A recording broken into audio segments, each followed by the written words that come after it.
Kalau saya melihat tentang 4 statement keunggulan gitu ya, di situ ada 4 aspek yang disodorkan oleh Smart School. Pertama adalah di dalam hal pengelolaan kurikulum. Secara umum kurikulumnya sama, kurikulum di Indonesia. Tetapi yang membedakan di Smart School adalah kurikulum dikelola lagi supaya kurikulum ini punya muatan entrepreneurial. Nah, ini menjadi sebuah keunikan sekaligus keunggulan saya kira. Karena jarang di Indonesia masih ada sekolah yang berani membuat suatu statement seperti ini. Jadi tidak apa-apa mengelola kurikulum nasional karena itu memang kewajiban kita untuk mengelola kurikulum nasional, tetapi bagaimana kurikulum nasional itu menjadi sebuah nilai tambah buat siswa. Nah, ini menjadi satu poin yang cukup strong menurut saya. Poin yang kedua adalah di aspek pembelajaran. Di aspek statement di keunggulan My School, di situ dikatakan pembelajaran berbasis pengalaman. Suatu statement yang cukup menurut saya cukup menjanjikan untuk saat ini dan bahkan saat ke depan. Karena sebetulnya pengalaman itu harus diperkenalkan sejak dini oleh anak-anak.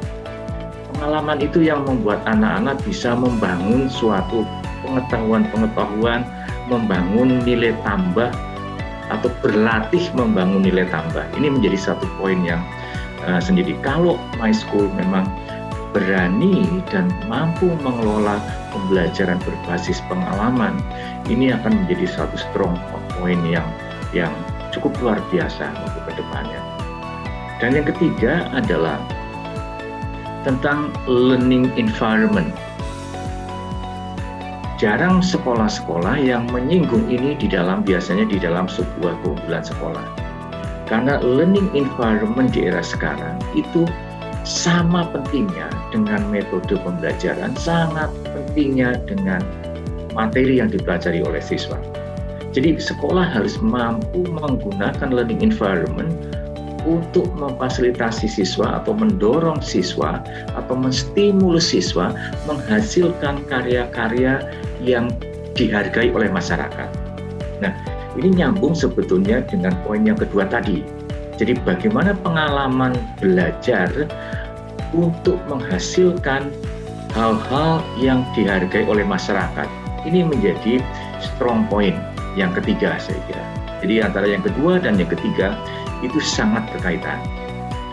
Dan yang keempat adalah tidak kalah pentingnya dan juga sangat penting adalah sumber daya guru dan sumber daya staf yang lain.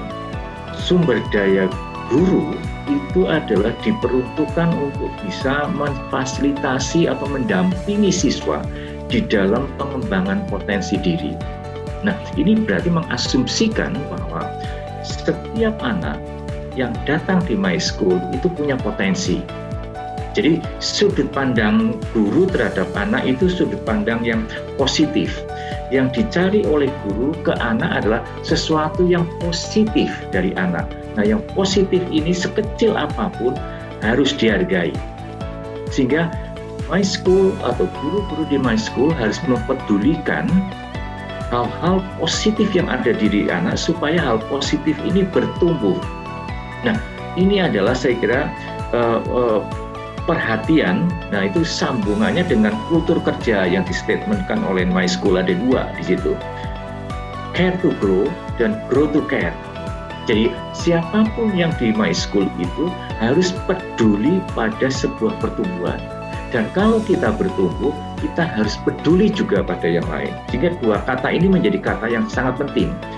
Kalau memang My School bisa mengelola sumber daya manusia, kemudian orang-orang berinteraksi untuk saling mempedulikan, dan kepedulian ini berdampak pada pertumbuhan yang lain, dan pertumbuhan ini kembali berdampak pada sebuah kepedulian.